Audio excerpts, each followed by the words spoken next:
Alors que les enfants fignolent leurs costumes, que les parents préparent les décorations, une autre tradition d'Halloween se déroule en coulisses. Depuis des mois, vos podcasteurs préférés sont investis d'une mission encore plus importante. Vous dénichez les meilleures histoires terrifiantes pour l'Halloween. La tradition se poursuit cette année encore, et on vous amène au New Jersey, en Corée, ainsi qu'en Égypte ancienne, avec l'objectif de vous faire passer une nuit blanche de terreur. C'est le moment de barrer vos portes, d'allumer une chandelle et de sortir votre jeu de Ouija. Car c'est la tradition annuelle du spécial Halloween de Distorsion Et d'Ars Moriendi.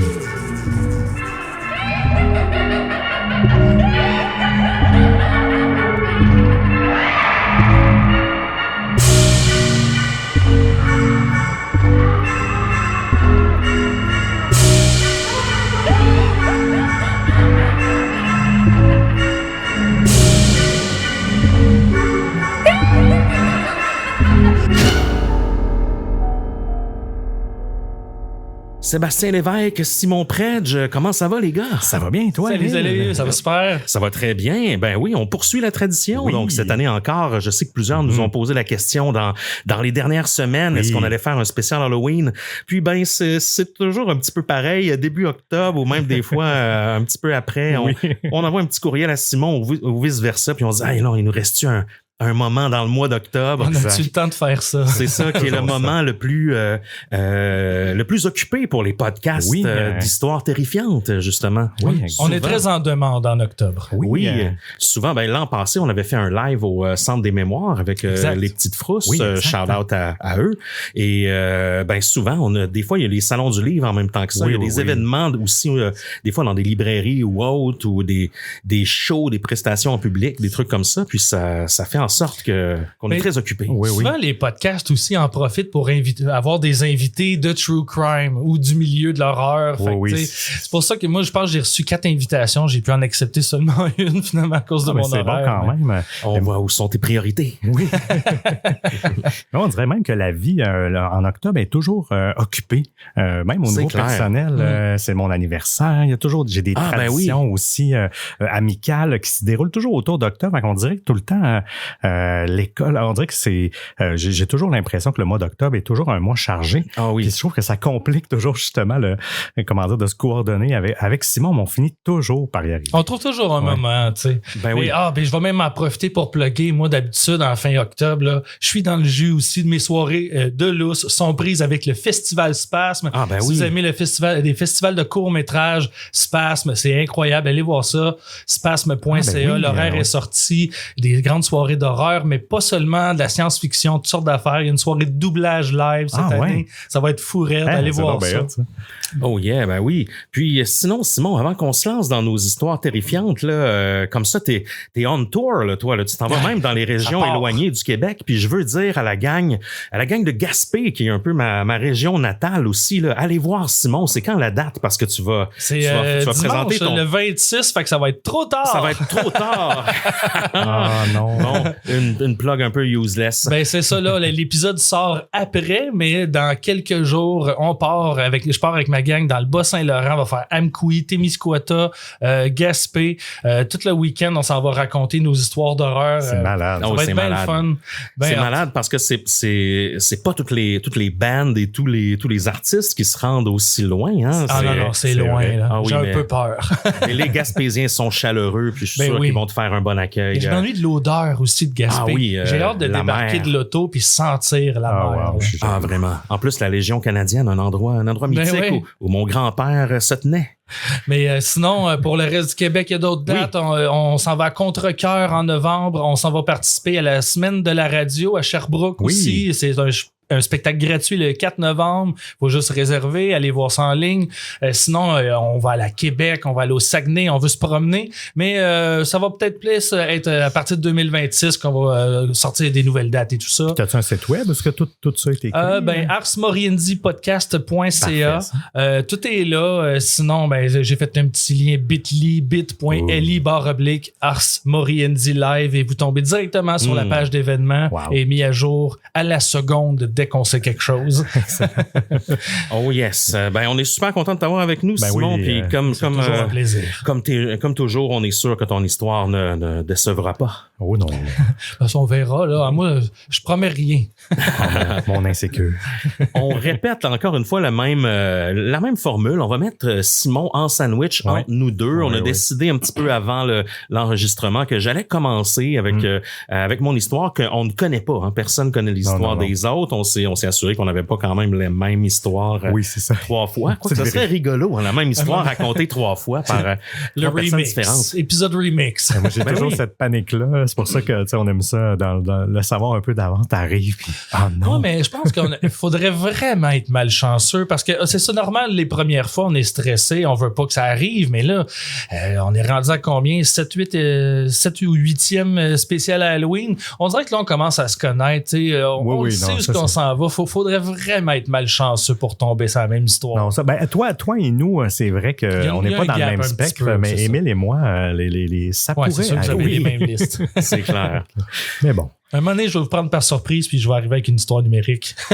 Oui, ça pourrait être encore.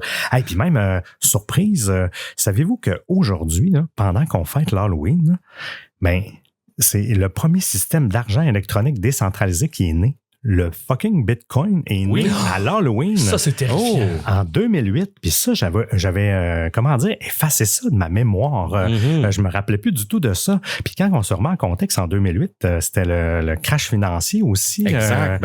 Aux États-Unis, ça allait pas bien.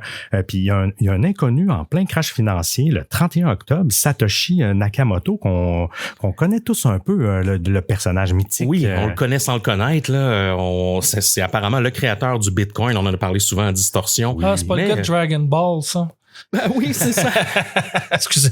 Non, c'est le pianiste, le Ryuichi Sakamoto. C'est ça. On en a parlé souvent, mais on sait toujours pas qui il est, en fait. Non, mais il y a même un dude que lui, il prétend qu'il l'est, mais on en a parlé dans notre 2e livre. Il y a un chapitre sur le Bitcoin. Mais sinon, ce soir-là, Satoshi a juste envoyé un courriel à une liste de discussion. Et à l'époque, c'était sur des forums de discussion de cryptographie, même pas des sommes. Des énigmes, quoi. Les Usenet, tu sais, un peu c'est comme les anciens forums de discussion. Puis il a envoyé ça là-dessus, un PDF, en fait, qui était sur bitcoin.org et qui s'intitulait A Peer-to-Peer Electronic Cash System à 18h10. Et c'est là qu'est né le Bitcoin. Oh, j'aurais aimé en acheter à ce moment-là. Tu dis. Ce qui est fascinant, la quantité que lui possède, qu'on ne sait pas c'est qui, s'il est mort, ça crée un genre de trou. Ça doit faire baisser la valeur du Bitcoin à quelque part. Je suis convaincu. Mais s'il existe pour vrai, c'est sans doute une des personnes les plus riches au monde. Oui, je pense que c'était... j'ai comme 200 milliards, mais je pense que c'est plus que ça. Là. Il y a quelqu'un qui l'avait estimé. Oui, le nombre de... c'est une somme colossale. Mais bref. Moi, j'ai de la misère à vous suivre. Là. Moi, je paye encore avec des écus. Là. Oui, c'est ça.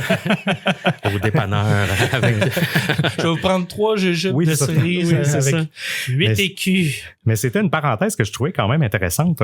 Alors, Halloween, on dirait que, pour conclure, que ça ajoute au côté mythique du personnage le fait que ça a été lancé le 31 octobre. C'est un peu le fantôme. C'est un des grands inconnus du monde numérique. C'est une des grandes énigmes du monde numérique. Ah oui, vraiment. Satoshi Nakamoto. Bref, les gars, c'est une belle petite parenthèse, Seb. Merci pour ça. Est-ce qu'on est prêt à se lancer dans cet Xème épisode d'Halloween de Distorsion et d'Ars Moriendi? J'ai peur d'où ça va nous mener, mais oui. Oui. C'est parti. Donc, je me lance, messieurs, et vous savez qu'on va faire un beau petit tour de la planète ce soir. On se déplace dans plusieurs régions. Simon, tu nous as sorti une histoire aussi d'Égypte ancienne. Oui, on va parler d'Égypte, en tout cas. Oui, Seb, du New Jersey, donc c'est là d'où vient John Bon Jovi. Oui, c'est vrai. Oh, wow! Un petit peu moins exotique. Moi, je vous amène aujourd'hui à Séoul, dans la ville de Itaewon, et nous sommes en 2022, le soir d'Halloween. On est donc autour du début de soirée et le soleil commence à se coucher sur la ville de Séoul et il y a des dizaines de milliers de jeunes sud-coréens qui convergent tous vers Itaewon, qui est un quartier cosmopolite réputé pour sa vie nocturne effervescente. C'est un quartier qui me fait penser un peu au Petit Champlain à Québec. Là, okay. Y a des escaliers, c'est quand même assez... c'est mignon, c'est cute, il y a plein de restaurants, de bars et tout ça. Oui. Mais en même temps, c'est un peu labyrinthique. Là, c'est un peu des plein de c'est des rues ruelles. Étroites, finalement. Des rues très étroites, exactement. En mode forteresse aussi. Un peu, hein. Cette année-là, en 2022, l'excitation est palpable. C'est le premier Halloween sans restrictions sanitaires depuis le début de la pandémie de la COVID-19. Vous vous rappelez, on avait même annulé l'Halloween une certaine année. Quelle tristesse. À Montréal, on est comme ça des fois. Oui, oui, on change la journée des choses. Ouais. Faites pas ça à Noël. C'est des accommodements raisonnables. Touchez pas à nos fêtes. Non.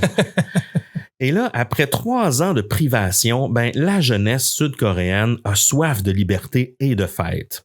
Et Itaewon, avec ses ruelles étroites, bordées de bars, de clubs et de restaurants internationaux, est le lieu par excellence pour célébrer l'Halloween à Séoul. Donc là, c'est un défilé des costumes les plus extravagants. Donc il y en a qui c'est en zombie, des personnages de films d'horreur, des héros de la culture pop, des mangas évidemment, des gens ont des masques au visage. Imaginez que des centaines de milliers de personnes débarquent un peu costumées dans le Petit Champlain ou un quartier un petit peu comme ça. Là, et là, l'atmosphère est festive, insouciante. Les gens boivent dans la rue aussi. Et c'est la fête. Il y a vraiment une effervescence qui règne. Mais personne n'imagine que cette soirée basculera dans l'horreur. Et là, je vous parle, les gars, d'une Québécoise, en fait, Alexandra Bellec. C'est une Québécoise installée à Séoul et elle décide de se rendre dans le quartier de Itaewon avec des amis en fin de soirée. Elle était dans un autre quartier, je crois, dans un souper ailleurs dans la ville de Séoul. Un souper peurant! Oui. Et ce qu'elle nous dit, elle a donné des entrevues, elle disait, c'était l'ambiance habituelle d'Halloween. Tout le monde était heureux, tout le monde était déguisé. On voyait énormément de gens, mais ça semblait normal quand même pour un samedi soir d'Halloween dans ce quartier-là. Parce que c'est un samedi en plus cette année-là, l'Halloween, donc il y a encore plus de gens qui ont envie de faire la fête. Puis je vous parle un petit peu d'Alexandra. Elle est qui, elle? Pourquoi elle se retrouve là? C'est une fille qui est originaire de Montréal et elle, au moment des faits, elle vit depuis 12 ans à Séoul et elle travaille comme une avocate spécialisée en propriété intellectuelle pour un cabinet là-bas, un des plus prestigieux cabinets d'avocats apparemment de la Corée du Sud. Et ironie du sort, elle habite directement dans le quartier d'Itaewon, là même où se déroule l'action. Et là, en raison de ça, c'est un témoin particulièrement crédible des événements puis intéressant pour nous Québécois en fait, francophones et canadiens. Et ce soir d'octobre 2022, Alexandra n'était pas venue spécifiquement pour célébrer l'Halloween à Itaewon. Elle s'est confiée au Journal de Montréal et elle disait, j'ai toujours hésité à y aller parce que je veux pas me retrouver coincé avec tout le monde puis même avoir du mal à respirer. C'est ce qu'elle avait dit. Et là, elle avait un peu une prémonition dans son discours à ce moment-là, pour la raison qu'elle voulait pas aller à l'Halloween. Et elle revenait d'une soirée ailleurs vers 22h quand elle est tombée sur la foule massive. À ce moment-là, il y avait environ apparemment 100 000 personnes venues célébrer dans le petit quartier. Hey, 100 000! C'est tellement de monde. Et on va les nommer. Oui, on va prendre une petite heure, une petite semaine pour les nommer. C'est beaucoup, et justement, il y avait beaucoup de monde selon elle parce que ça faisait 2 ans qu'on n'avait pas, même 3 ans qu'on n'avait pas célébré l'Halloween cette année-là. Puis tu sais, c'est quand même, je pense, un quartier populaire de Séoul. Séoul, malgré tout, c'est quand même une ville relativement touristique, je peux dire. Là. C'est une destination relativement safe. Là, ça demeure la Corée, mais bon, c'est pas la Corée du Nord. Non. Donc, c'est quand même un endroit où, justement, les gens étaient prêts à sortir puis à faire le party. Et ce qu'elle dit en arrivant dans le quartier, c'est que j'ai vu 20 ou 30 personnes au sol en train de recevoir des massages cardiaques. Elle dit, j'étais sous le choc. Au début, je pensais que c'était juste un feu dans un bar. Ce qui l'a le plus marqué, c'est le contraste surréaliste entre l'horreur de la situation et l'insouciance de certains fêtards qui ne réalisaient même pas l'ampleur du drame. On le sait, dans une grande foule, j'ai l'impression que notre QI descend un peu au plus bas dénominateur commun. Exact. Et là, il y a des gens qui se maquillaient encore sur place. Les gens filmaient avec leur téléphone, prenaient des selfies, arrangeaient encore leur déguisement. Puis il y avait de la musique dans les rues, là, du gros beat, pendant qu'il y avait au moins une vingtaine, trentaine de personnes allongées au sol en état critique. Là. Mais ça me surprend ça me surprend puis ça me surprend pas, là, mais que ces gens-là n'aient pas allumé à voir 20-30 personnes, c'est beaucoup. Là. Faites juste les imaginer. Ça paraît. T'es imaginateur sur le sol, ça prend beaucoup d'espace. Là. Fait que tu le remarques. Ça me surprend. Mais outre ça, c'est tellement normal comme réaction. Tant que c'est pas toi ou quelqu'un que tu connais, avec qui t'es proche, qui se retrouve coincé, tu réalises pas parce que toi, t'es sur le party, tu connais pas ces gens-là. Ils ont peut-être juste bu quelque chose qu'il fallait pas, tu le sais pas. Toi, tu fonces dans la foule. Là. Ah oui, tout à fait. Là. Puis à quelque part, tu sais, tant que ça rentre pas trop dans ta bulle, tu sais, puis que c'est pas dans tes compétences, d'aider un paramédic ou autre. Bref, il y a déjà des gens qui sont en situation critique dans la rue. Et là, la police de Séoul reçoit des appels à leur numéro d'urgence, le 112, et en disant que justement la foule commence à être inquiétante dans les rues de Itaewon. Et le premier appel arrive plus de 4 heures avant la catastrophe, mais ça a pris quand même un certain temps avant qu'il y ait de l'action. Là. Il a fallu 11 appels d'urgence pour signaler la surpopulation dangereuse dans le quartier. Et là, il y en a même qui appellent, là, évidemment, depuis la ruelle, puis qui vont même envoyer des photos et tout ça.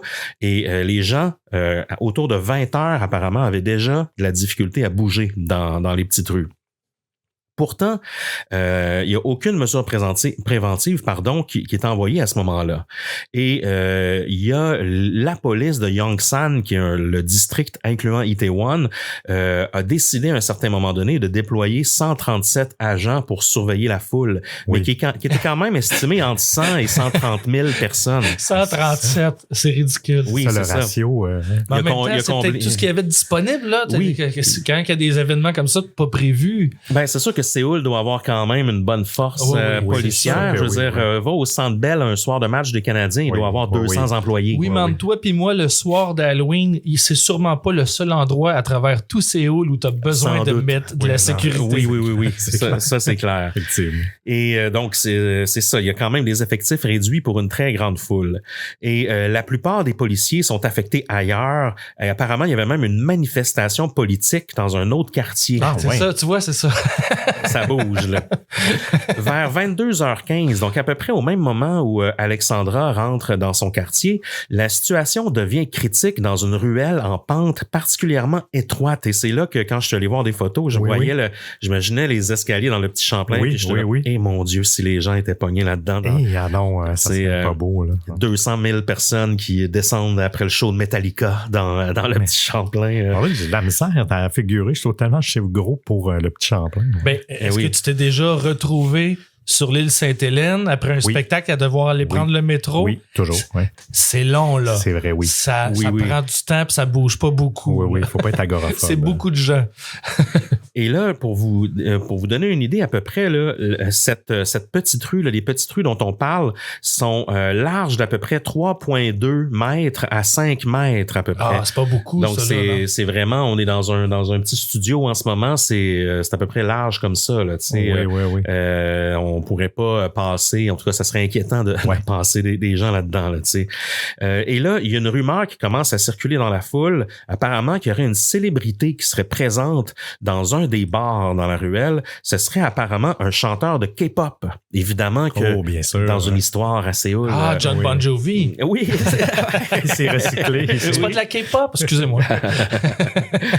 Et c'est ça, il y aurait eu même d'autres stars qui seraient venus célébrer l'Halloween incognito dans le quartier. Donc là, ça ajoute un petit côté de voyeurisme puis de fanatisme. Là, les gens sont un peu plus hooligans, puis ils ont spoté le bar, commencent commencent à essayer de prendre des photos à l'intérieur, à rentrer. Donc, ça dérape un peu là, autour de cette célébrité-là qui fait en sorte qu'il y a une poussée massive là, qui pousse les gens vers le bas de la ruelle. Et là, Alexandra, elle, ce qu'elle dit, c'est qu'on pouvait plus avancer ni reculer. Au début, je pensais que c'était juste la foule habituelle d'Halloween, mais rapidement, j'ai senti que quelque chose n'allait pas. Les gens autour de moi commençaient à paniquer. Et il y a d'autres gens qui commencent, il y a un effet domino vraiment qui se crée et les corps commencent à tomber les uns sur les autres dans les escaliers jusqu'en bas, créant une pile humaine là, comprimée contre les murs de la ruelle étroite. Donc, les gens sont comprimés sur les commerces et tout ça, puis sont écrasés par terre. Il y a comme un éboulement, là, un énorme effet domino. Là. Imaginez-vous l'angoisse. Moi, je me rappelle, j'étais à Osheaga cet été, au show de Doechii. Puis j'étais dans un drôle de corridor entre la console de son puis une clôture. Je pense qu'il y avait une zone pour handicapés qui avait délimité d'une clôture. Ouais, je vois c'est où, là. Puis t'avais un immense goulot d'étranglement. Et puis quand j'étais pris là-dedans, j'étais avec une de mes amies, puis quand le show a commencé, les gens se sont rués vers le devant, il y avait beaucoup de monde. On a été vraiment comprimés dans cette espèce d'enclos à vaches. Et là, vraiment, j'avais même plus le contrôle, moi, sur vers où je me dirigeais. Puis là, j'ai dit à mon ami, écoute, moi, je vais sortir d'ici, puis je vais aller juste un petit peu plus loin en dehors de cet entonnoir-là.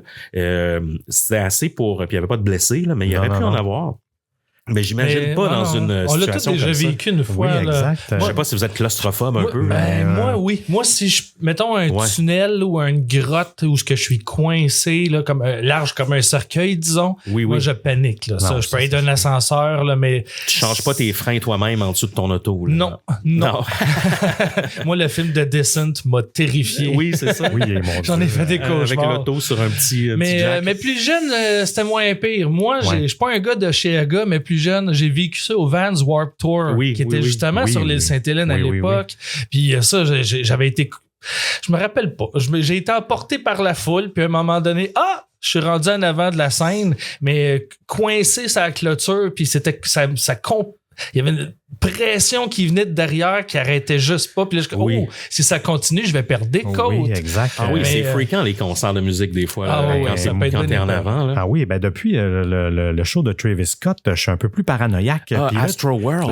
Puis là, tu parlais de l'entonnoir. Il y a eu 11 morts. Oui, puis il me semble que c'était un peu ça. Il y a eu une situation d'entonnoir à un moment donné. De compression sur les gens. Puis on dirait que depuis ce documentaire-là, depuis que c'est arrivé, là, j'ai encore plus peur dans les situations comme ça. Dans les grandes foules. Oui.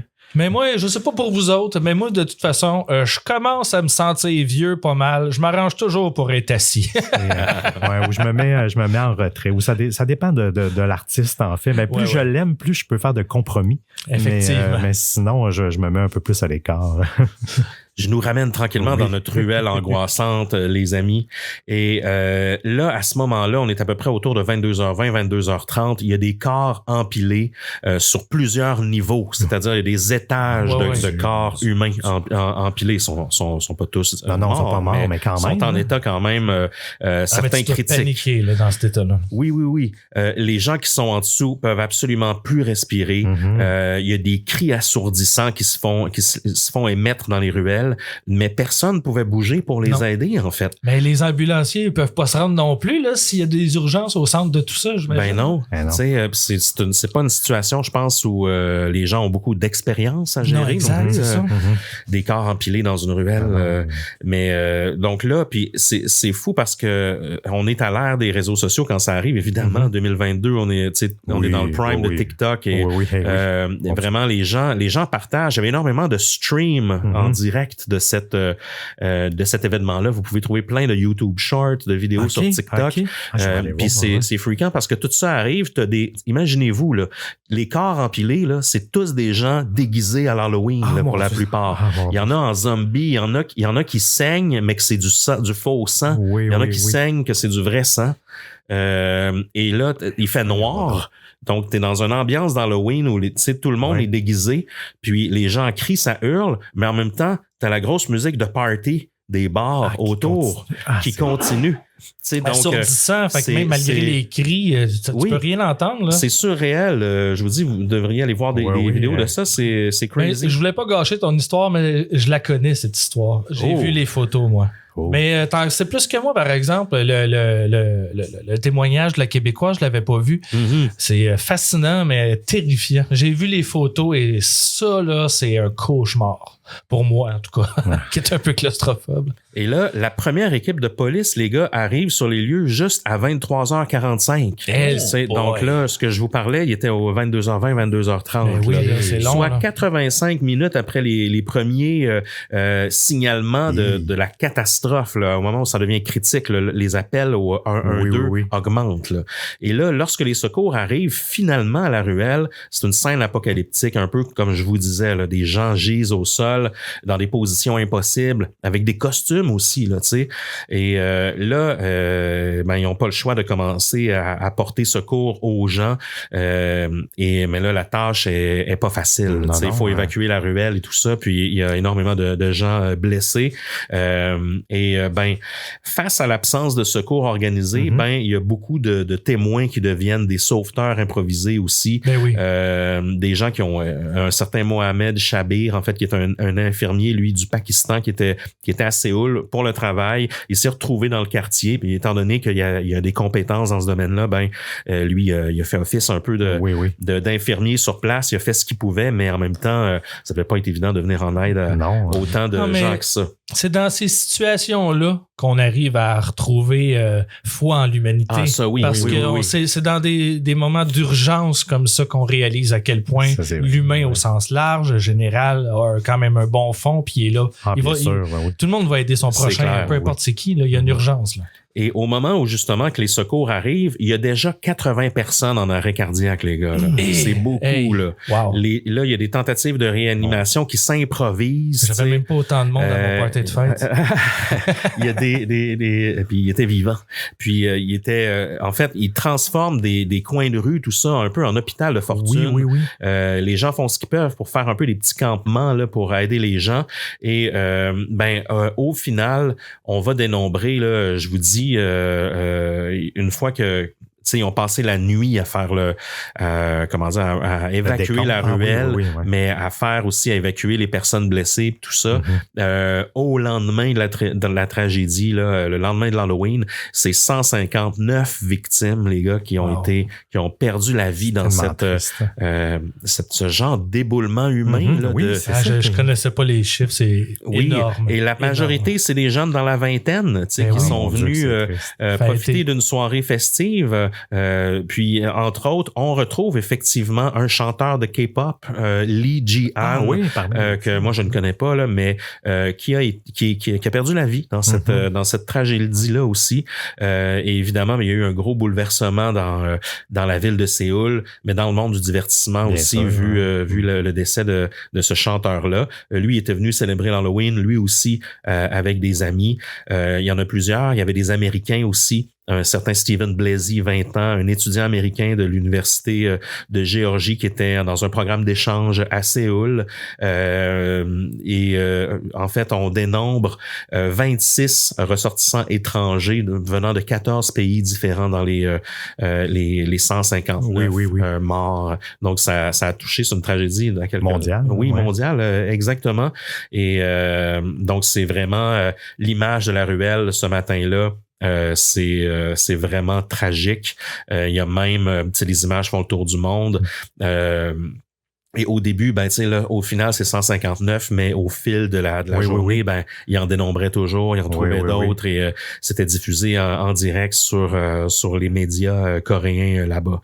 Et donc là, c'est quand même une tragédie qui a bouleversé vraiment la Corée, non seulement le quartier. Le quartier en question, Itaewon, est un peu, ça a changé son visage. Tu sais, si une tragédie comme ça arrivait dans le petit Champlain, c'est certain. Est-ce qu'il y aurait autant de touristes, tu sais, qui iraient? C'est sûr qu'il y a plein de gens qui ignoreraient le fait, mais moi, en tant que, pour y avoir été souvent, par exemple, j'aurais un peu, je verrais plus ça comme un endroit si festif, tu sais. Non, c'est sûr. À quelque part, ça, c'est certain. Tu sais, imaginez, il y a eu des tonnes de, tu sais, les gens ont amené des bouquets de fleurs, il y a eu vraiment un peu des toute la ruelle est devenue un peu un espace de deuil à quelque part. Donc, il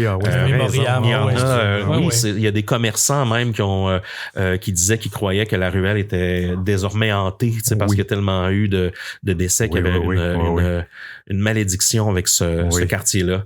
Et donc, c'est ça, c'est 159 décès qu'il y a eu à cette soirée-là. Alexandra, notre Québécoise qui était sur place, a survécu. Elle a raconté son histoire, mais elle a été marquée à vie là, selon les entrevues qu'elle a. C'est des images que tu n'oublies pas, là, ça, c'est ça. Oui, puis elle aurait pu compter parmi les victimes. En plus, elle habitait dans ce quartier-là. Donc, mais tout ça ne pâlit pas les 159 autres victimes. Donc c'était mon histoire, les gars. Une tragédie bien triste. C'est tellement triste. Mais ça marque encore la journée d'Halloween. Oui, donc, ça montre encore que il se passe des choses weird.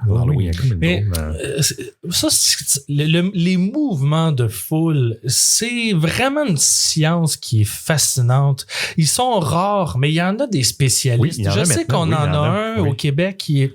Malheureusement, j'ai pas son nom. Si vous le savez, écrivez-le des commentaires sur Facebook, mais on a un qui fait ça au Québec, qui analyse justement des mouvements de foule. Il va regarder des vidéos de manifestations et tout ça, ou de tragédies comme celle-ci, puis à Séoul, puis il t'explique pourquoi ça a causé un bouchon et quoi faire pour l'éviter. Oui, c'est une expertise maintenant. C'est ça, mais qui est de plus en plus en demande là, avec les tragédies qui arrivent dans les gros festivals. Mais c'est parce qu'on commence à être beaucoup de gens sur Terre aussi. Hein, fait qu'il veut pas, les manifestations en ce moment sont très grandes. Quand tu te retrouves au centre, c'est paniquant. On a beaucoup à gagner de ces spécialistes de mouvements de foule parce que c'est fascinant. Je saurais pas comment qu'on peut prévoir que ça réarrive. J'ai aucune idée. Comment qu'on fait ça? Ils doivent être plus préventifs. Ils doivent, être plus... prendre des précautions. Tu peux qu'il va y avoir 100 000 personnes qui vont débarquer sur un coin de rue non plus. T'sais. Ah ouais, non, effectivement. Le cas particulier de Séoul, il est peut-être peu fréquent, mais ça arrive. Là, ça doit être un cas qui est étudié dans cette science-là ou dans cette expertise-là, sans doute. Sûrement. Moi, je suis allé au jour de l'an à Times Square cette année. Je voulais y aller avant que Trump rentre au pouvoir. Oui. Il y avait... puis il limite le nombre de personnes qui peut rentrer dans le quadrilatère. Puis malgré ça, là, je pense que ma fille et moi, on a eu peur de mourir quelques fois. Oui. Il y a eu des fois, on était tellement justement compressés, là, écrasés. Là, puis les ados, les enfants pleuraient. Puis il y avait toujours des gens qui poussaient. J'ai détesté mon expérience le moment de Times Square. Il y a juste trop de monde. Ben oui, c'est clair.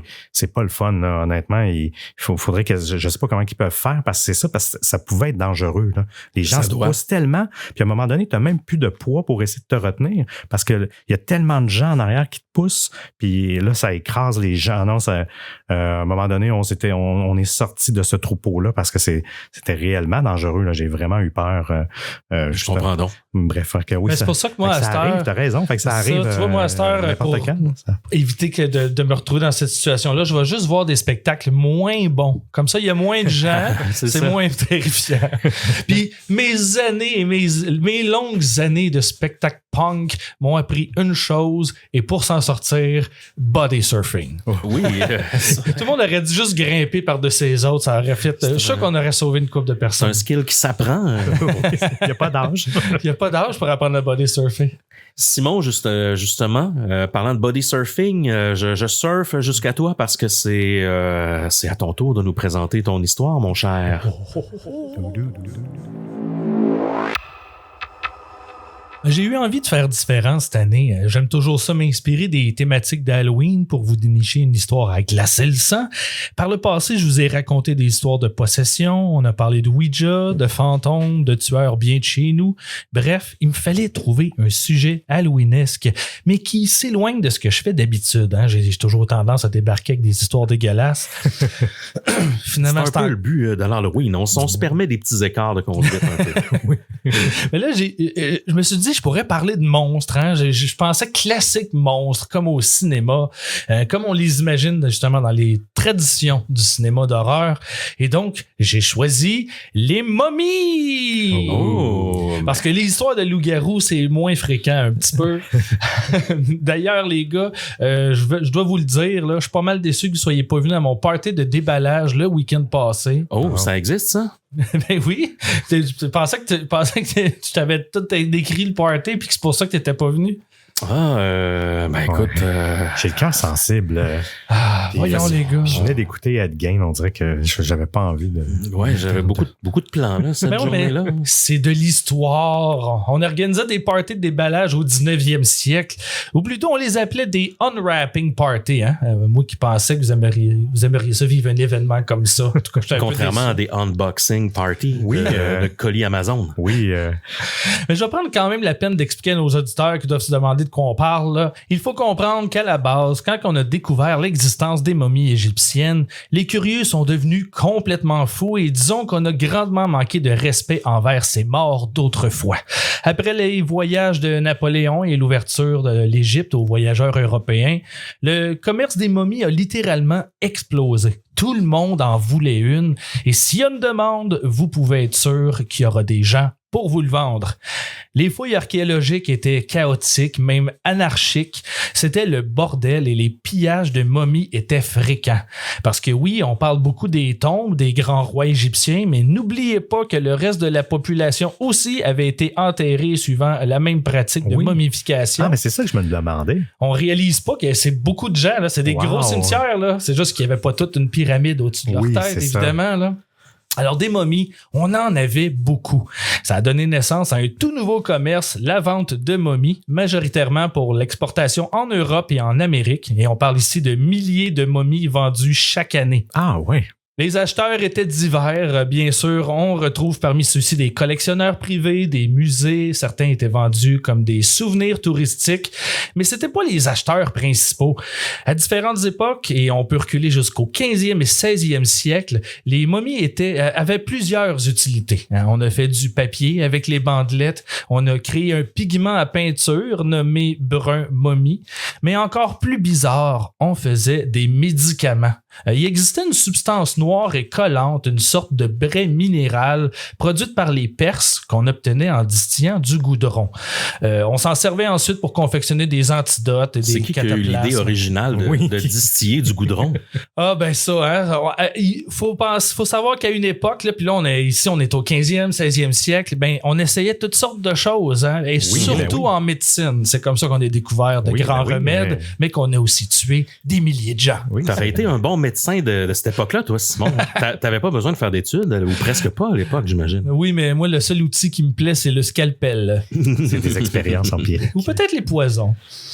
Mais bref, on se servait de ça pour faire toutes sortes de cataplasmes puis des espèces d'antidotes. Évidemment, ça marchait pas, mais... Ce qui est arrivé, c'est qu'en Europe médiévale, le terme a été traduit, plutôt, plus précisément, translittéré en latin par mumia.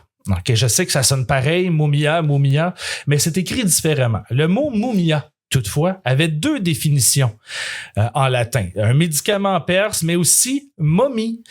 Les humains, étant ce qu'ils sont, ils se sont mis à croire par erreur qu'ils pouvaient obtenir le fameux brai minéral mumia d'une autre manière que par le goudron. On pensait à tort qu'on pouvait trouver le mumia dans les cadavres des momies égyptiennes. Ah oui, ok. Donc, la croyance de l'époque était qu'on pouvait distiller l'essence d'un corps embaumé et s'en servir pour guérir un peu n'importe quoi, des tumeurs aux morsures de serpents, en passant par la peste.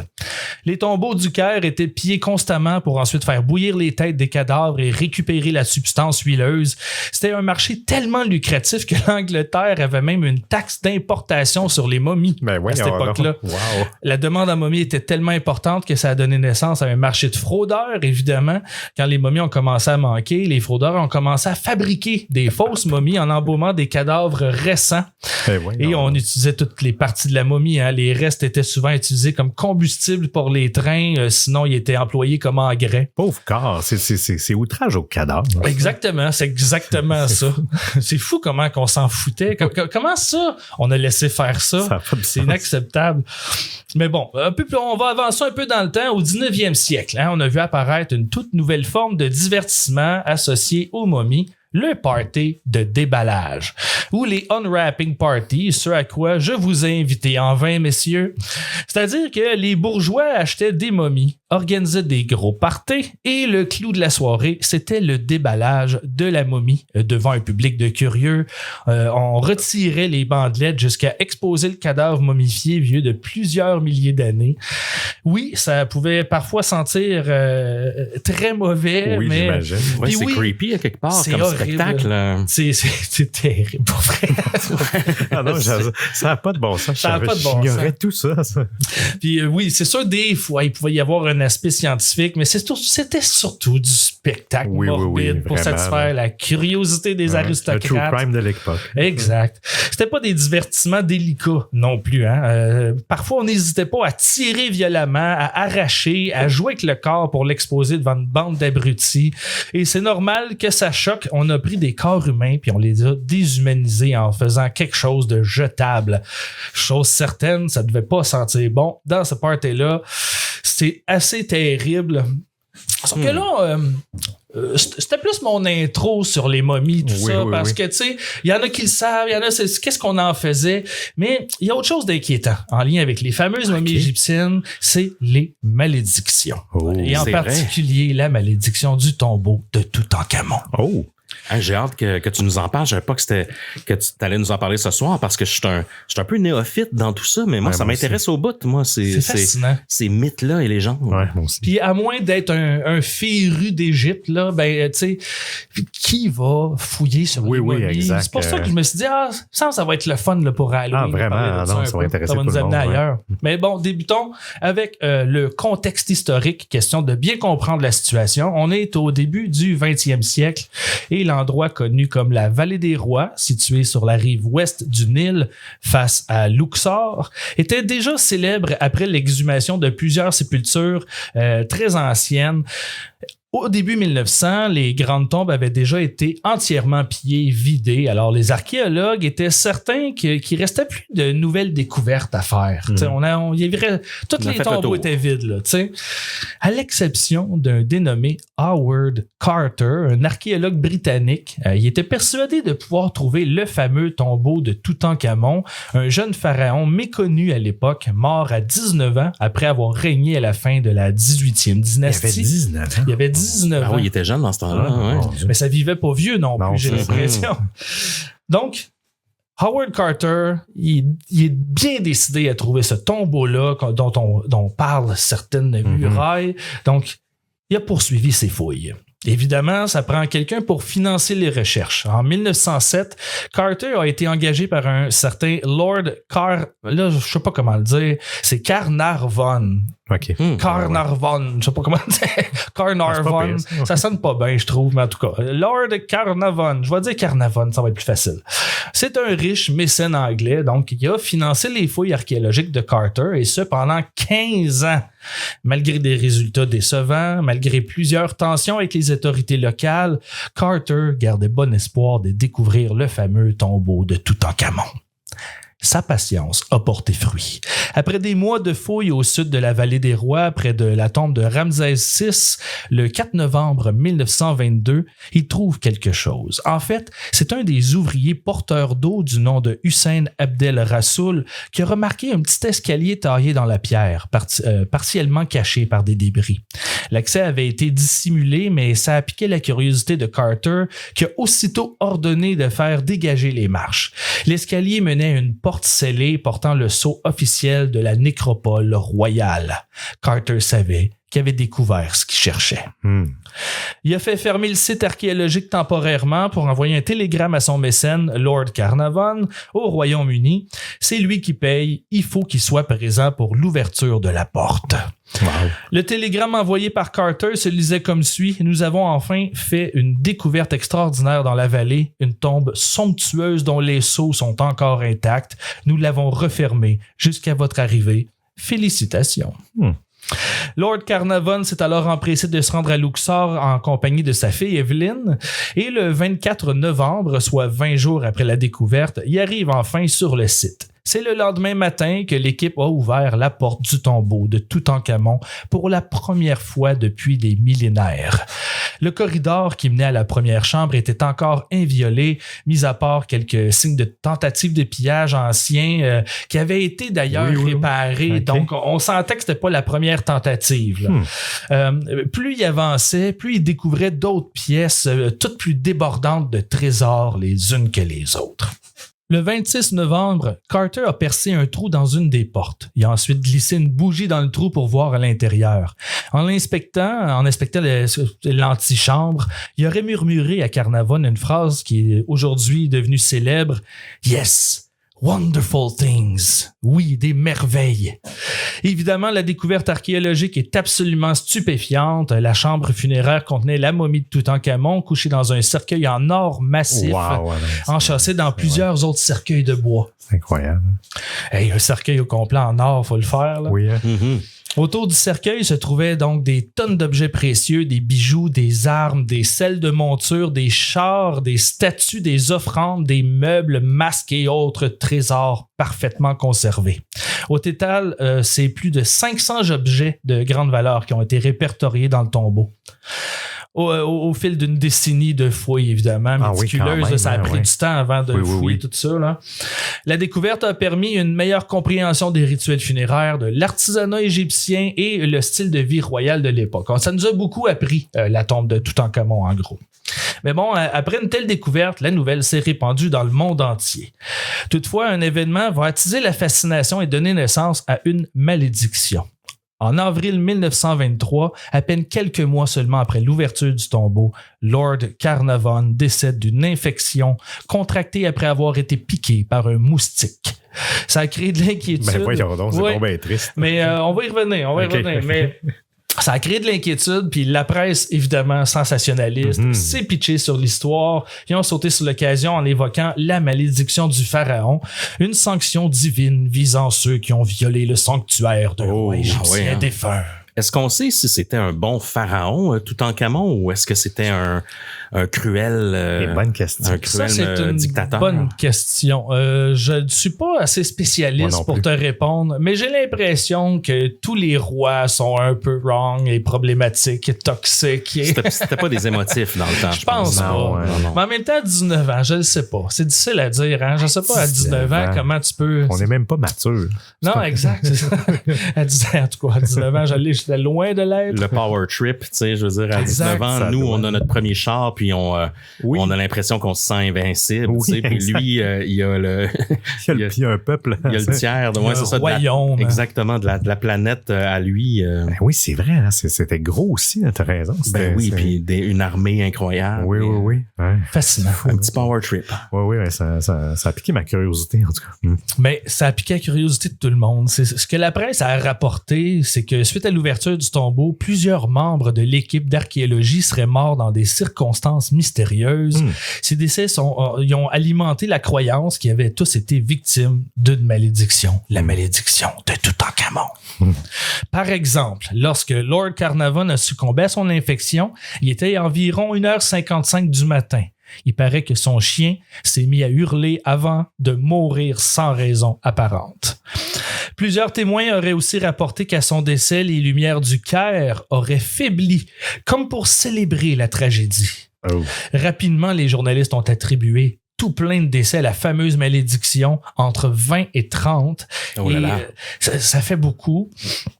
Donc, voici la liste de ceux qui sont le plus fréquemment mentionnés. C'est la liste des morts attribués à la malédiction telle que rapportée par la presse et diverses sources. Donc, on a évidemment Lord Carnarvon, décédé en avril 23, George J. Gould, qui est décédé en mai 23 aussi. C'est un millionnaire américain qui est mort d'une pneumonie peu de temps après avoir visité la tombe. On a le colonel Aubrey Herbert, qui est décédé en septembre 1923. 1923, demi-frère de Lord Carnarvon. Hugh Evelyn White en 1924, un des premiers archéologues à entrer dans le tombeau. Il a sombré d'une profonde dépression qui l'a mené au suicide. On a un radiologiste ayant examiné la momie, date et nom non précisés, mort subite attribuée à une cause mystérieuse. On a le secrétaire de Carter, elle non plus, on n'a pas la date, retrouvé étouffé dans un club à Londres. On a Mohamed Méry, décédé. Là, ça commence à être tiré par les cheveux. Mohamed Méry, 1967, directeur du département des antiquités égyptiennes au musée du Caire, mort d'une hémorragie cérébrale après avoir donné son accord pour le transfert du trésor en exposition. J'en ai un dernier, Gamal Merez, en 1972, cette fois, le successeur de Méry au musée du Caire, est lui aussi décédé d'une hémorragie cérébrale après une autre autorisation de transfert du trésor de Toutankhamon. Oh mon Dieu! Ça n'a pas de bon sens. C'est ça, exact. Ça n'a pas de bon sens. c'est ça le point, je pense. T'sais.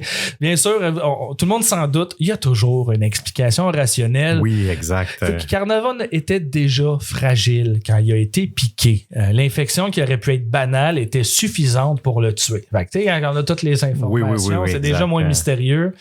Puis il faut noter aussi que plusieurs personnes ayant été impliquées de près dans l'ouverture du tombeau ont vécu longtemps, là.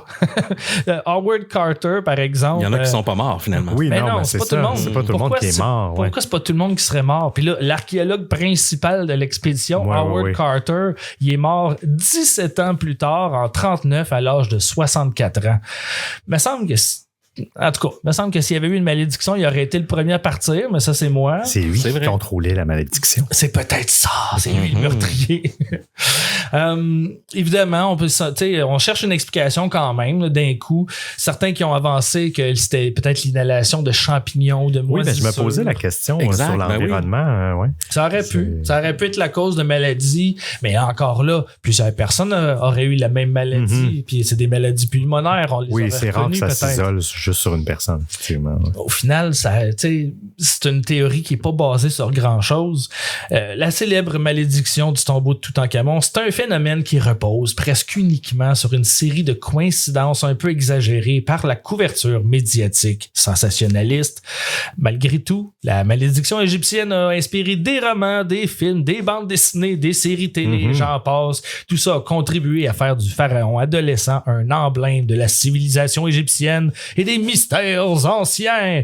En réalité, si c'était de la presse à sensation, on n'aurait peut-être jamais eu d'histoire de croyance concernant la moindre malédiction de Pharaon. Puis, juste pour mettre tout ça en perspective, permettez-moi d'ajouter des exemples. Sans cette malédiction inventée par des journalistes, on n'aurait fort probablement jamais eu la trilogie de films de momies avec Brendan Fraser. Exact. Imaginez comment la vie serait de la merde, on vivrait l'enfer. C'est clair, sans cette trilogie. Non, t'as raison. Mais non, c'est clair, tu sais. J'ai l'impression que ça aide aussi à quand tu dis que la presse s'en est mêlée, on dirait que ça sert un peu à un agenda de peut-être un petit peu même catholique à l'époque, tu sais, dans le sens que plus au niveau du 20e siècle, au 19e, 20e siècle, du genre ne réveillez pas les morts, vous allez voir ce qui arrive, tu sais, que allez pas non plus dans les cimetières essayer de déterrer des cadavres, tu sais. Non, effectivement, c'est le genre de choses qu'ils faisaient, fait que c'est fort probable de faire un ungraving party, là, je sais pas comment on appelle ça, mais unwrapping. Ah oui, non, mais mettons qu'on pour des graves, des cadavres. Mais mettons, pour terminer là, l'histoire, j'aimerais ça vous demander, c'est quoi vous pensez des malédictions? Est-ce que vous y croyez? Êtes-vous superstitieux? Ou peut-être juste un peu stitieux? Est-ce qu'on a qu'à penser aux légendes des malédictions entourant les tournages de Poltergeist, L'Exorciste, auxquels on attribue toute une série d'accidents et de morts tragiques. Oui. Vous en pensez quoi de ces histoires-là? Je suis toujours un peu bluffé, mais moi, j'ai un de mes amis qui me dit toujours qu'il faut manger des crêpes les vendredis 13 parce que sinon, on va manquer d'argent. Puis okay. J'ai jamais entendu ça. Puis il le fait. Toi, tu le fais-tu? Non. Puis ça va, là, au niveau de l'argent, dans le sens que... Mais j'ai toujours trouvé ça drôle, puis à chaque année, il m'écrit le vendredi pour cette maladie. Je pense que ça l'amuse. Oui, ça doit être un running gag. De le faire. Oui. Mais sinon, les malédictions, malédiction, on dirait que j'ai l'impression que justement, on essaie de trouver une explication et tout ça. J'ai bien la misère à y croire à ça. Je sais pas si vous, ou même les poupées vaudou. Moi non plus, je suis sceptique à la base, mais en même temps, je trouve que j'ai une fascination pour ça. Même, les endroits où les gens disparaissent, les triangles, les Bermudes de ce monde, là, il y en a quelques-uns. Ça, t'as raison. Comme ça, puis on dirait qu'il y a les pyramides, c'est quand même quelque chose de spécial. Sur la Terre, là, il y a quelque chose de spécial. Il y a quelque chose de mystique qui entoure il y a quelque chose il y a quelque chose de surréel, un peu de plus grand que nous, autour de ça. Est-ce que c'est relié? Il y en a qui pensent que c'est peut-être relié à d'autres civilisations. Oui, exact. Il y a il y a tellement de secrets autour des pyramides, puis au final, c'est peut-être très simple, mais je veux dire, il y a tellement de mythes et légendes qu'on dirait que ça pouvait pas venir sans une malédiction. Puis c'est sûr que si tu vas déranger la personne qui a fait construire cette pyramide-là, il risque d'avoir des conséquences, même s'il n'est plus de ce monde-là. Donc, on dirait qu'il y a un lien à quelque part, mais c'est bâti aussi avec l'information qu'on nous a donnée. À quelque part, c'est phénoménal, les pyramides.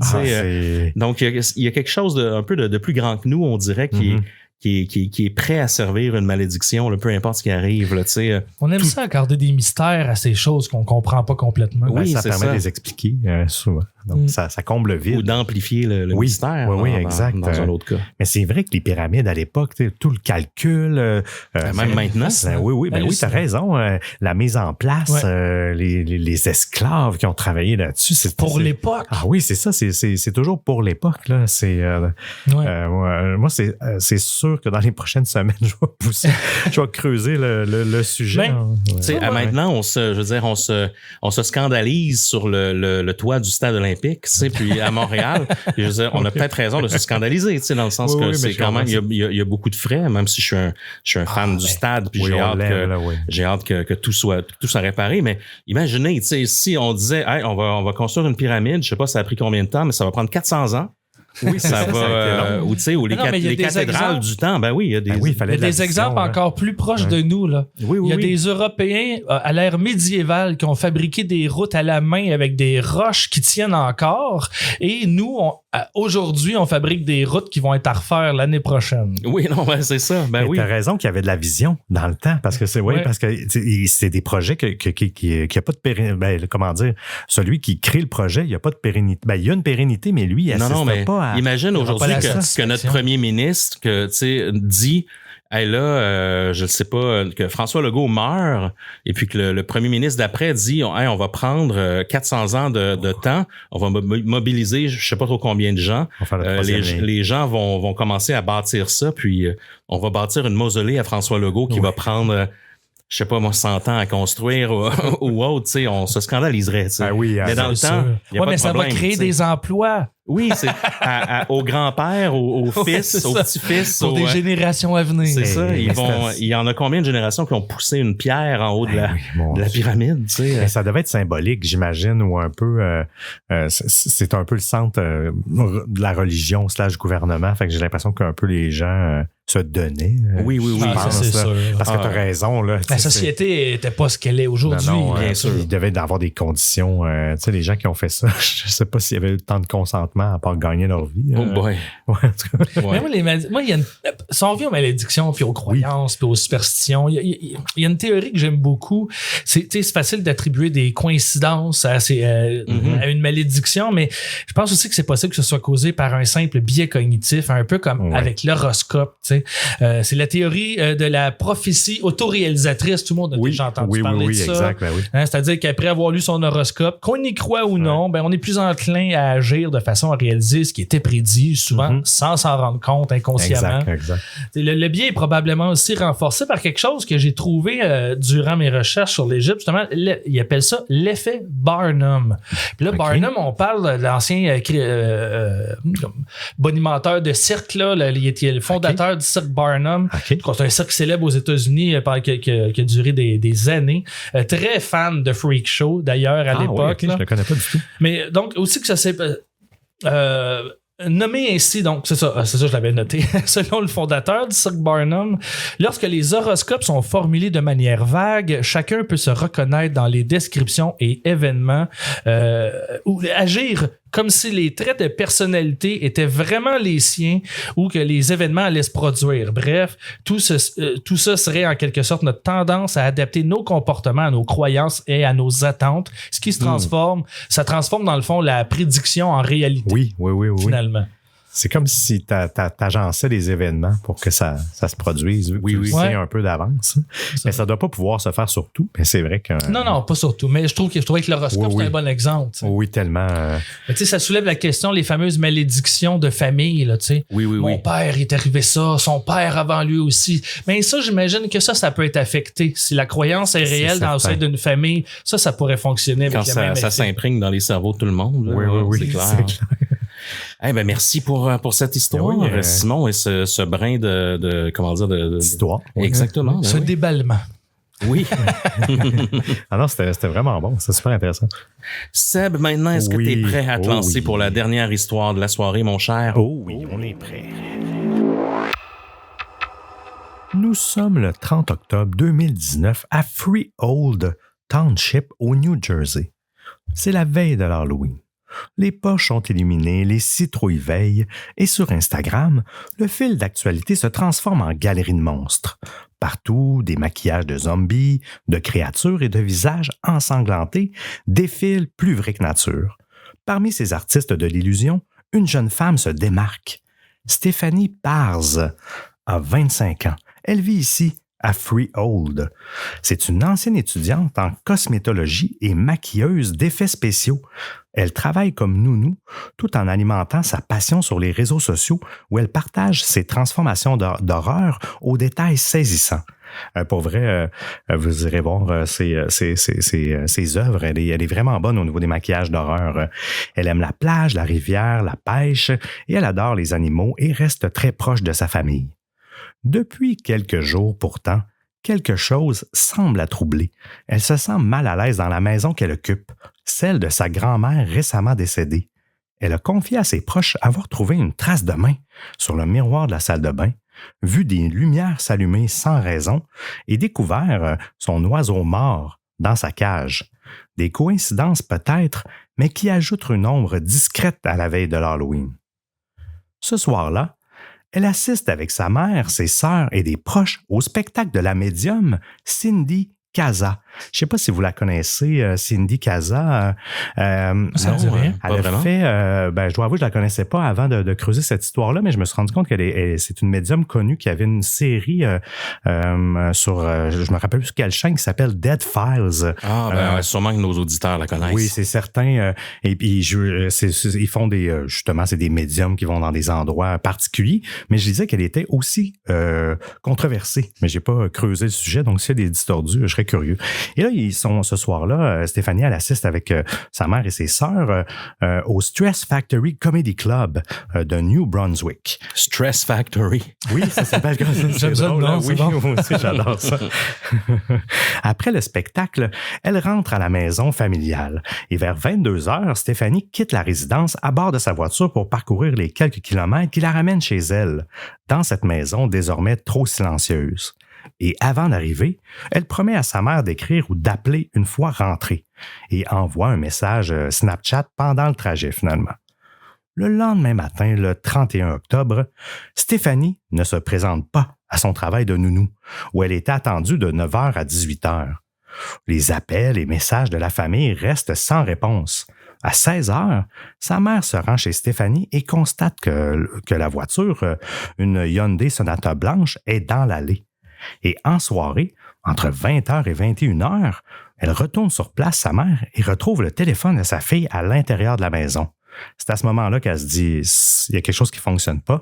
La famille appelle la police. En quelques minutes, les premières patrouilles arrivent sur place et l'enquête commence. Au domicile, il y a plusieurs indices qui inquiètent les proches. Toutes les lumières de la maison sont allumées, même celles du grenier. Le chien de Stéphanie est retrouvé enfermé dans la salle de bain. Les clés et le téléphone sont enfoncés profondément dans les coussins du canapé, comme pour pas qu'on les trouve tout de suite. Aucun signe d'effraction n'est visible. il y a une notification sur le téléphone qui montre que l'employeur, justement, de Stéphanie, il a écrit pour savoir si tout va bien, puisqu'elle ne s'est pas présentée au travail. La sœur de Stéphanie parvient à accéder à ses messages Facebook et y découvre une salve de messages furieux envoyés dans la nuit par un certain John Osbilgen, son ex-petit ami. 10 messages en quelques minutes, un ton qui se durcit autour de 23 heures. Les premiers jours de recherche, les recherches s'intensifient dans les environs immédiats. Il y a des bénévoles, des policiers, des chiens pisteurs qui sillonnent les bois et les parcs du secteur. Les autorités élargissent rapidement le périmètre et sollicitent l'aide du public. Les proches créent une page Facebook, ce qu'on fait toujours lorsqu'il y a une disparition, partagent des photos, des vidéos, lancent des appels. La nouvelle se répand dans tout le New Jersey. Les médias locaux relaient le visage souriant de la jeune femme, souvent accompagné d'images tirées de son compte Instagram où elle se transforme en personnage d'horreur au maquillage impressionnant. Et en quelques jours, son image devient le symbole d'une inquiétude collective dans son secteur. Les enquêteurs plongent dans l'univers numérique de Stéphanie. Ses comptes, ses messages, ses historiques sont tous examinés. Très vite, John Osbilgen s'impose encore. Leur relation, déjà marquée par des disputes et une plainte déposée quelques mois plus tôt, révèle à travers leur échange une tension qui était grandissante depuis les derniers mois. Les textos retrouvés sur le téléphone de Stéphanie sont nombreux et souvent empreints de colère. Dans les jours précédant sa disparition, il lui envoie des messages insistants, parfois menaçants, des propos blessants, un ton qui trahit la rancune et la frustration. Dans un de ces échanges, il lui reproche de l'ignorer et s'emporte lorsqu'elle ne répond pas. Et pour suivre cette piste, les enquêteurs obtiennent des mandats visant les appareils liés au dossier. Ils vont chercher le téléphone de Stéphanie, ils l'ont déjà entre leurs mains et son contenu est confié aux experts en criminalistique numérique, Charlotte à vous, qui travaillent à le déverrouiller, à retracer les communications et à le localiser à tous signaux pertinents qu'ils peuvent trouver sur le téléphone. Ce travail s'annonce long et ça deviendra l'un des piliers de l'enquête. Mais pendant ce temps, les recherches physiques se poursuivent. Ils n'ont toujours pas retrouvé Stéphanie. Les drones survolent les zones boisées autour de Freehold. Les plongeurs inspectent les étangs et les rivières environnantes. Les routes secondaires sont ratissées. La famille de Stéphanie, soutenue par des dizaines de bénévoles, participe activement à chaque battue. Les visages sont fatigués, les affiches se multiplient sur les lampadaires et dans les vitrines et les nuits d'automne s'étirent sans réponse. Et là, les enquêteurs se penchent aussi sur le passé judiciaire de John, parce qu'il reste quand même un suspect là, dans sa disparition. Et quelques semaines avant la disparition de Stéphanie en septembre 2019, il a été arrêté à la suite d'un incident de violence conjugale lors d'une dispute avec elle. Ben là, ouais, si c'est pas le suspect numéro 1 dans l'affaire, là, il l'est. C'est ça, c'est ça exactement. Là, mais il n'y avait pas de... Puis selon la plainte déposée, il l'aurait agrippé au cou avant d'être relâché peu après. Il y aurait même eu un incident antérieur qui avait été rapporté durant l'été, mais elle a retiré sa plainte par la suite, ce qui est souvent un classique. Là. Et au début de novembre... Malheureusement. Oui, malheureusement. Et au début de novembre, là, c'est quelques jours plus tard, dans le cadre de la recherche de Stéphanie, là, il y a une perquisition qui est menée chez John, qui est quand même un suspect. Les policiers y saisissent plusieurs appareils électroniques, dont son téléphone. Et l'analyse du contenu révèle des images à caractère sexuel impliquant des mineurs. Et là, cette découverte entraîne une arrestation qui est distincte à celle-ci le 8 novembre 2019. Il est détenu pendant 11 jours, mais le juge n'est pas autorisé à tenir compte des liens possibles avec la disparition au moment de statuer sur la libération, parce qu'il n'y a pas d'accusation encore sur l'autre dossier, là, qui n'est pas quelqu'un de dangereux. John est finalement remis en liberté sous condition. Il doit résider chez ses parents et lui est interdit d'utiliser Internet, donc pas de Netflix ou de Uber Eats. Malgré cette procédure parallèle, les enquêteurs continuent de le considérer comme la principale personne d'intérêt dans la disparition de Stéphanie Parz, convaincus que le fil numérique finira par révéler ce qui s'est réellement passé. Ils poursuivent leur analyse et la reconstitution minutieuse des dernières heures de la jeune femme. À sa sortie de prison, là, après 11 jours, les proches de Stéphanie expriment publiquement leur frustration. Ils continuent de demander des réponses pendant que la police poursuit ses analyses numériques. Les procureurs assurent que le dossier progresse, mais l'absence de corps empêche toute accusation formelle. Les semaines passent, l'automne s'efface et l'inquiétude se transforme lentement en désespoir.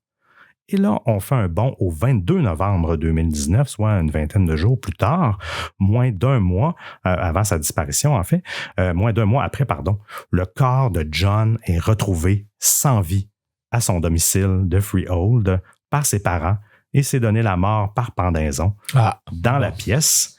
Et dans la pièce, les enquêteurs découvrent plusieurs lettres. Il y a ces notes écrites à la main qui contiennent des excuses qui est adressées à sa famille et des passages ambigus sur sa relation avec Stéphanie. OK. Il nie une partie des accusations liées aux images illégales aussi d'enfants.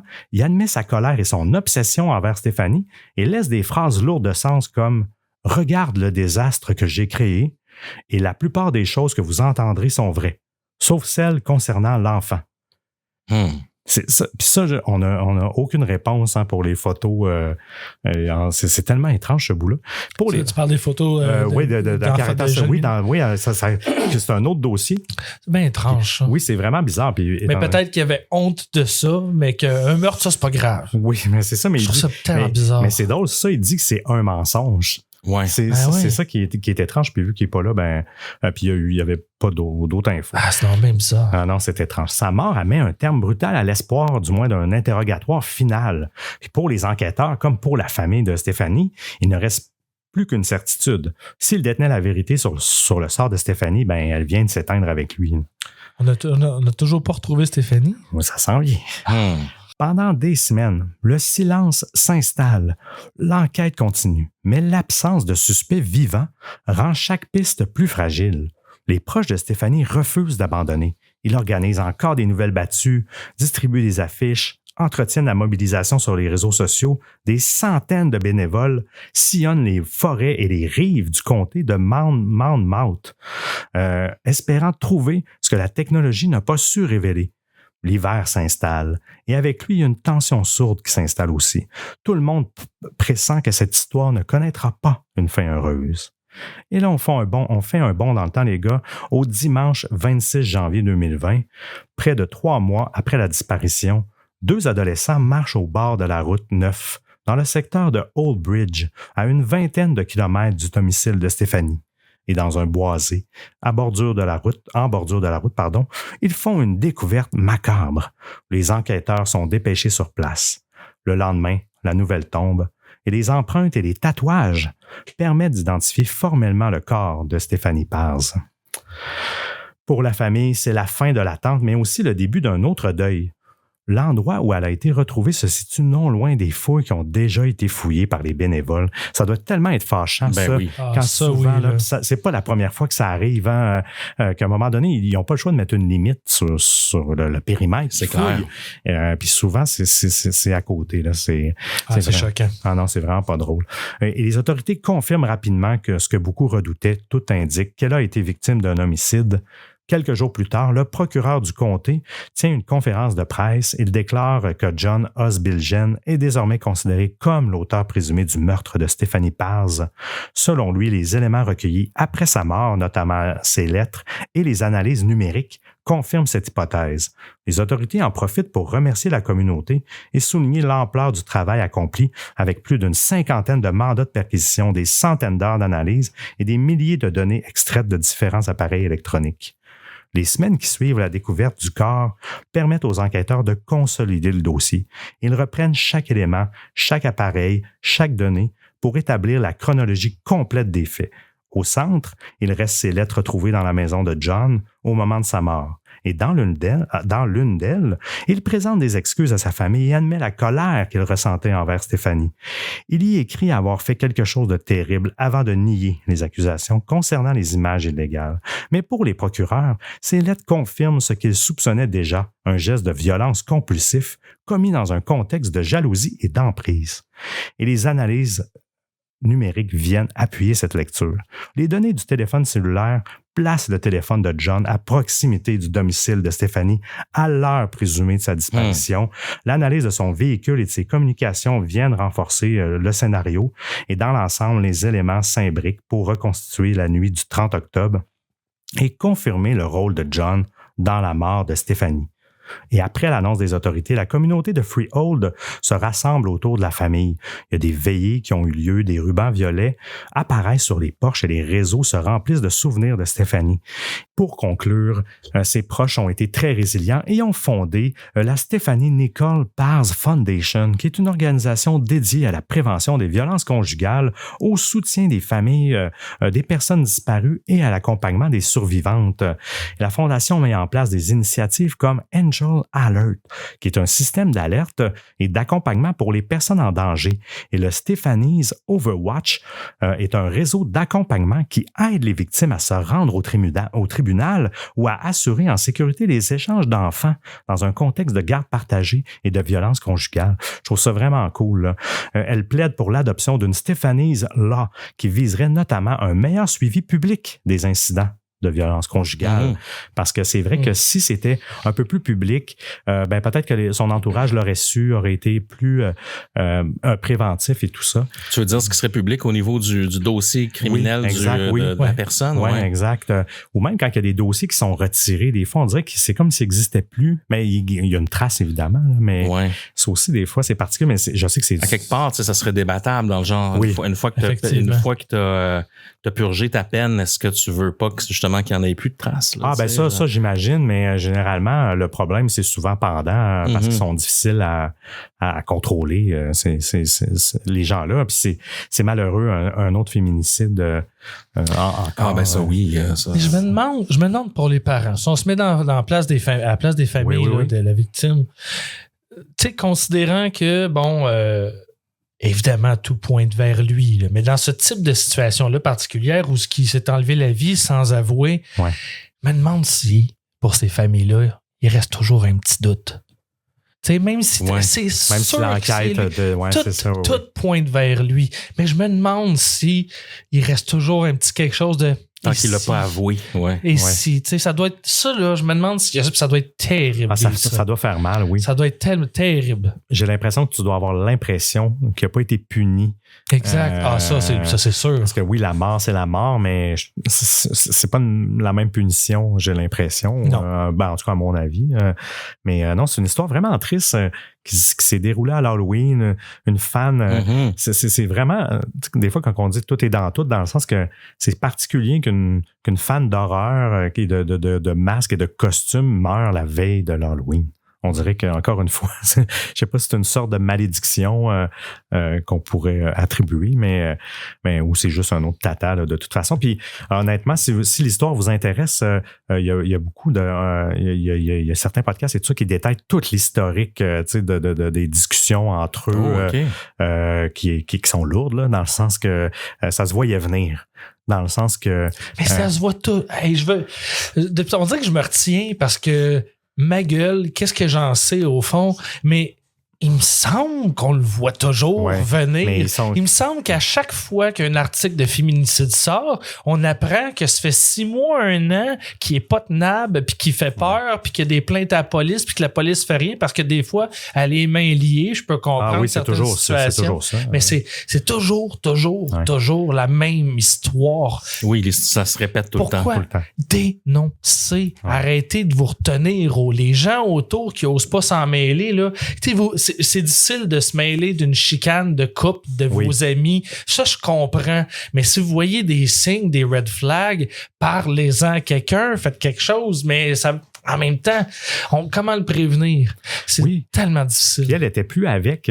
En plus. Justement, là, la main parce que c'est ça, elle a hérité de la maison de sa grand-mère qui était récemment décédée, mais tous les signes qu'elle voyait dans la maison, c'était lui qui venait. La main dans le miroir, tout ça, c'était pas des fantômes. Là. C'est juste aussi, c'est particulier que ça crée une ambiance un peu paranormale.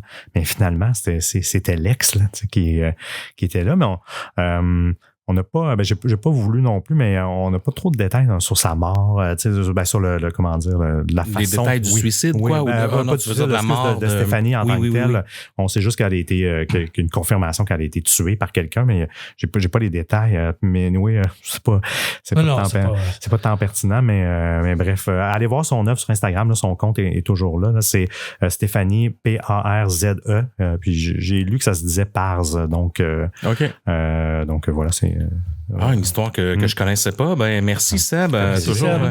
Toujours tragique, pardon. On voit qu'à l'Halloween, ça pourrait être on dirait que c'est un peu ça le fil conducteur de notre épisode. On dirait que c'est les malédictions d'Halloween, tout ce qui se passe les jours d'Halloween et autres, et malédictions de pyramides en même temps. En même temps, l'histoire de Seb m'a mis dans tous mes états. Là. Je suis vraiment en colère.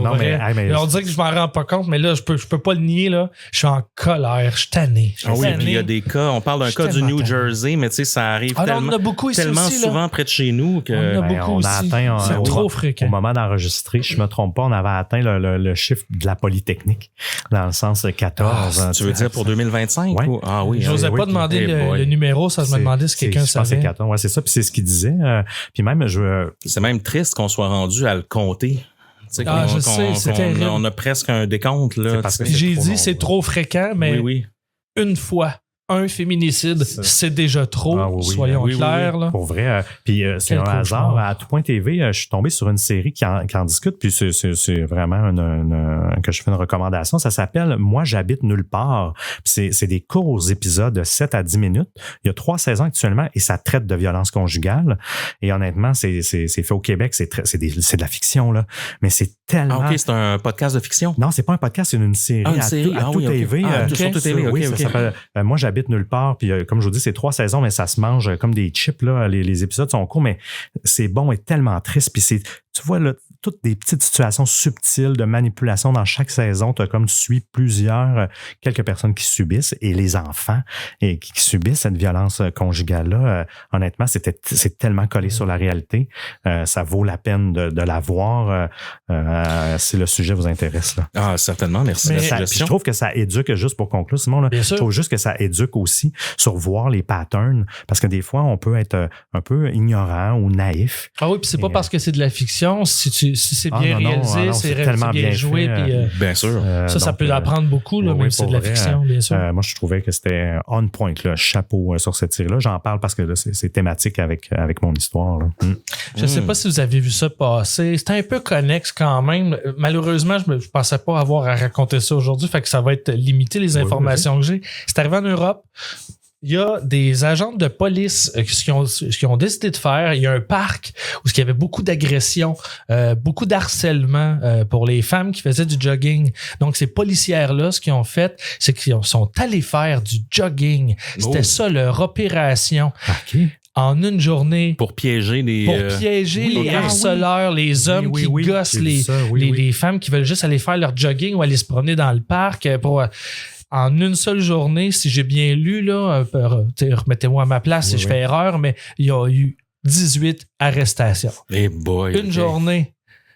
Ça n'a pas de bon sens, hein? C'est pas il y a 50 ans. Tu sais, nous, on est des hommes, hein, on s'en rend pas compte, là, mais c'est terrifiant. C'est tellement triste de voir que les femmes ont de la misère à se sentir en sécurité dans les rues, que ce soit à Montréal ou en France ou ailleurs. Je suis d'accord avec toi.